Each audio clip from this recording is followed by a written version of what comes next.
পুরাণ প্রমাণ অনুযায়ী মুনিগণের অনুরোধে অষ্টবসুর মুক্তির তরে দেবী গঙ্গা এলেন মর্তলোকে।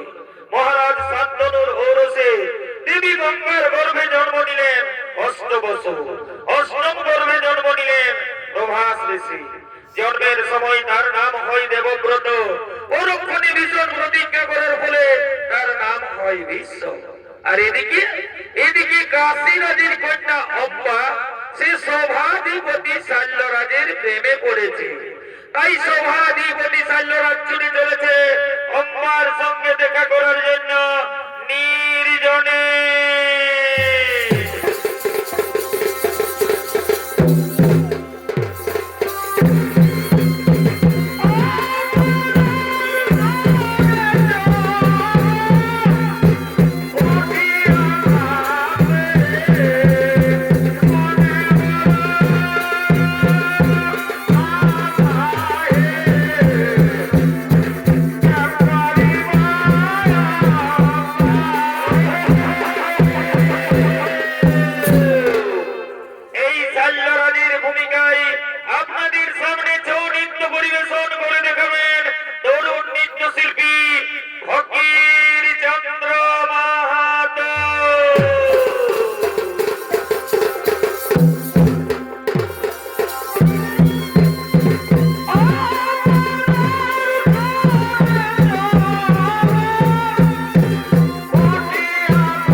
থাকতে হবে। এসেছি, আমি এসেছি তোমার। এ কি অম্বা, তুমি এত দেরি করে কেন এলে অম্বা? অম্বা, তুমি কি বলতে পারো অম্বা, আর কতদিন আমাদের এইভাবে লুকিয়ে লুকিয়ে প্রেম করতে হবে? কুমার, আর আমাদের এইভাবে লুকিয়ে লুকিয়ে প্রেম করতে হবে না। আগামী কালই তো আমার স্বয়ংবর সভা, আপনি আমার স্বয়ংবর সভায় যাবেন। আমি আপনার গলায় মালা দিয়ে আপনাকে আমি স্বামী রূপে বরণ করে নেব। অম্বা, তুমি সত্যি বলছো তো অম্বা? তুমি আমার গলায় বরমাল্য দিবে তো? হে কুমার, যার সঙ্গে আমার এতদিন থেকে ভালোবাসা, আমি তাকে ছাড়া কি অন্য কোন পুরুষের গলে মালা দিতে পারি কুমার? তাই তুমি আমার, তুমি আমার, তুমি আমার। অম্বা, কেন অম্বা, আজ আমার কি আনন্দ হচ্ছে অম্বা? আজ আমায় আনন্দে নাচতে ইচ্ছে করছে অম্বা। সত্যি বলছে কুমার, আমারও তাই। আজ আমায় আনন্দে গাইতে ইচ্ছে করছে। এ জীবন তোমাকে দিলাম, ওগো, ওগো বন্ধু। আরে বাহ! তুমি শুধু ভালোবাসা দিও, ওগো বন্ধু।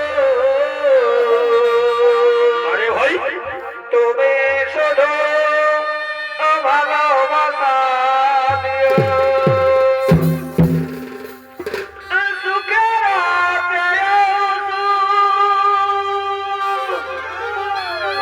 তুমি জয় আমার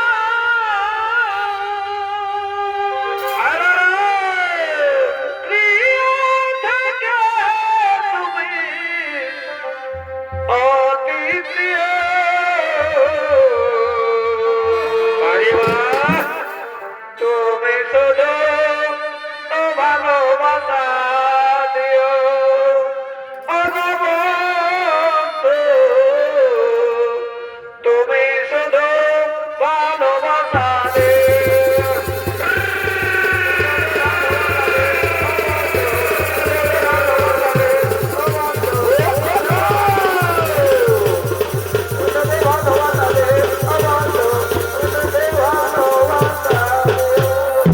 অম্বা, আর আমি এখানে বেশিক্ষণ অপেক্ষা করবো না অম্বা। আমাকে তাড়াতাড়ি রাজসভায় ফিরে যেতে হবে। হে কুমার, আমিও আর এখানে বেশিক্ষণ অপেক্ষা করবো না কুমার। আমাকেও তাড়াতাড়ি রাজবাড়িতে ফিরে যেতে হবে। আগামী কালই তো আমার স্বয়ংবর সভা। আপনি আমার স্বয়ংবর সভায় যাবেন। আমি আপনার গলায় মালা দিয়ে আপনাকে আমি স্বামী রূপে বরণ করে নেব কুমার। চলো, চলো মা, এখন আমরা নিজ নিজ গৃহে ফিরে যাই। এখন আমরা নিজ নিজ গৃহে ফিরে যাই। হে কুমার, আগামী কাল আমাদের আবার দেখা হবে।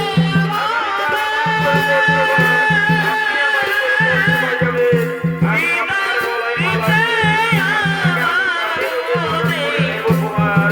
হে অম্বা, আমি অবশ্যই তোমার স্বয়ংবর সভায় আসবো। বিদায়, বিদায় অম্বা, বিদায়, বিদায়, বিদায়।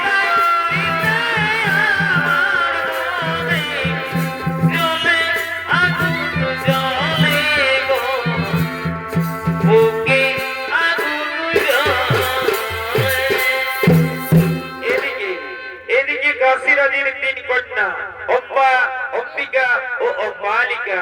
কাশী মহারাজ তিনি তার তিন কন্যার করেছেন স্বয়ংবর সভার আয়োজন। দেশ বিদেশ রয়েছে নিমন্ত্রণ। দেশ বিদেশ থেকে রাজা রাজপুত্রগণ স্বয়ংবর সভায় করছেন আগমন।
বসুন, আপনারা নিজ নিজ আসন গ্রহণ করে বসে যান। আজ আমি আমার 3 কন্যার করেছি স্বয়ংবর সভার আয়োজন। এক্ষুনি আমার 3 কন্যা এই স্বয়ংবর সভায় করবে আগমন। তারা তাদের নিজ নিজ মনোমত পটি করিবে বরণ। আপনারা বসে যান, আপনারা নিজ নিজ আসন গ্রহণ করে বসে যান।